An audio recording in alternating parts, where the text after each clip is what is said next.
गायत्री महात्म्य। गायत्री के महान लाभों के मूल में मुख्य कारण यह है कि इसके पीछे अनेक मनस्वी साधकों का प्रचंड साधना बल है। सृष्टिकर्ता ब्रह्मा से लेकर आधुनिक काल तक समस्त ऋषि मुनियों ने गायत्री मंत्र का आश्रय लिया है।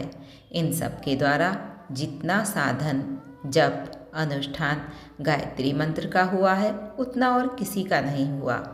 अत्यंत उच्च कोटि की आत्माओं ने अपनी सर्वश्रेष्ठ भावनाओं को सर्वाधिक एकाग्रता और तन्मयता के साथ गायत्री में लगाया है। कल्प कल्पांतरों से यह क्रम चलता आया है। इस प्रकार एक मंत्र के पीछे इतनी उच्च कोटि की आत्मविद्युत सम्मिलित हो गई है कि सूक्ष्म लोकों में उसका एक भारी पुंज जमा हो गया है। विज्ञान बताता है कि कोई शब्द या विचार कभी नष्ट नहीं होता।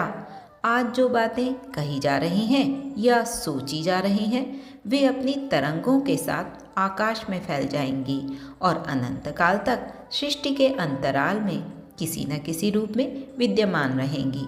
जो तरंगें विशेष बलवान होती हैं, वे तो विशेष रूप से प्रदीप्त रहती हैं। महाभारत युद्ध के संस्मरण और तानसेन के गायन की तरंगों को सूक्ष्म आकाश में से पकड़कर रिकॉर्ड बना लेने में यदि वैज्ञानिक प्रयत्न सफल हुए तो प्राचीन काल की महत्वपूर्ण वार्ताओं को ज्यों का त्यों हम कानों से सुन सकेंगे। तब भगवान कृष्ण के मुख से निकली गीता को ज्यों का त्यों अपने कानों से सुनना संभव हो जाएगा। शब्द और विचार को सूक्ष्म से स्थूल करना भले ही अभी कठिन रहे, पर इतना निश्चित है कि उनका अस्तित्व नष्ट नहीं होता। अब तक असंख्य महान व्यक्तियों के द्वारा गायत्री के प्रति जिस श्रद्धा और साधना का उपयोग हुआ है वह नष्ट नहीं हुई है, वरन सूक्ष्म जगत में उसका प्रबल अस्तित्व बना हुआ है।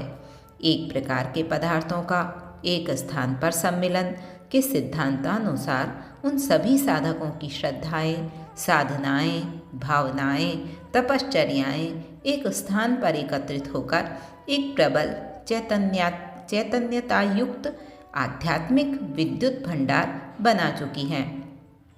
मनुष्य जिस प्रकार सोचता है उसी प्रकार का एक आकर्षण चुंबकत्व उसके मस्तिष्क में उत्पन्न हो जाता है। यह चुंबकत्व निखिल आकाश में उड़ते हुए उसी जाति के अन्य विचारों को आकर्षित करके अपने पास बुला लेता है और थोड़े ही समय में उसके पास उस जाति के विचारों का भारी जमाव जुड़ जाता है।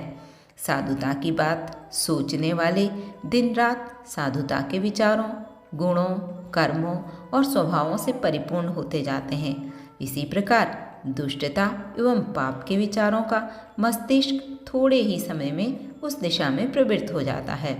यह सब विचार आकर्षण विज्ञान के अनुसार होता है।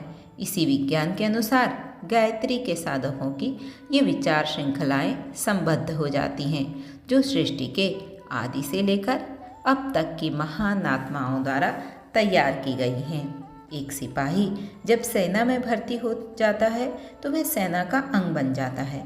उसकी पीठ पर उसकी सरकार की समस्त ताकत होती है। इसी प्रकार एक साधक जो गायत्री शक्तिपुंज के साथ आबद्ध हो जाता है, उसे उस शक्तिपुंज द्वारा लाभ उठाने का पूरा अवसर मिल जाता है। जितना प्रकाशवान शक्तिपुंज गायत्री मंत्र के पीछे है, उतना और किसी वेद मंत्र के पीछे नहीं। यही कारण है कि गायत्री की साधना से स्वल्प श्रम में अत्यधिक लाभ प्राप्त होता है।